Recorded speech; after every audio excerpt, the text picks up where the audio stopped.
Kakwento, okay, narito sa Ortigas.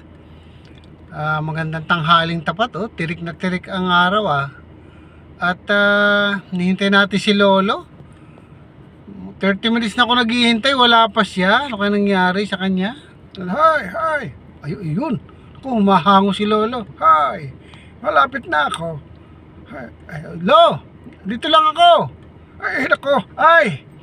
Ay, nako, tinanghali ako, pasensya ka na, nainip ka ba? Hindi, tama lang. Ano ba nangyari sa inyo at nasira kayo sa oras na ating usapan? Ay, nako, pasensya ka na. Muntik na akong tinanghali talaga dahil muntik na akong mamatay kagabi. Ano?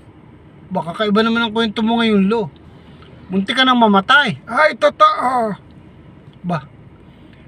Ano bang oras kayo natulog? Ako'y maaga natulog alas 5. Alas 5 ng madaling araw? Hindi, alas 5 ng hapon. Bay, kaaga nyo naman matulog. Alam mo naman ang mga senior, nagbabaw bakit naman, ano nangyari ba? Hay, nako, alam mo kasi, ako'y naalimpungatan mga bandang 1:30 ng hating gabi. Naalimpungatan. Ano nangyari? Diba? Kita mo may naaninagan ako dun sa aking bintana. Na tao na nakatayo. Tao nakatayo sa may bintana mo.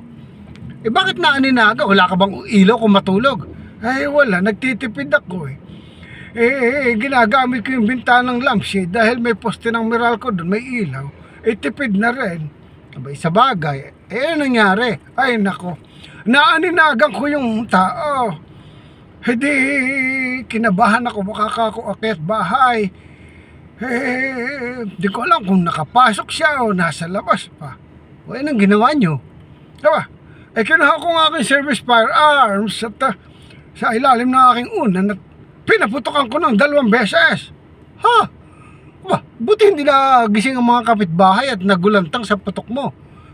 Siguro, pero hindi yun ang importante. Ano nangyari? Nung hindi gumagalaw yung tao, nakatayo pa rin.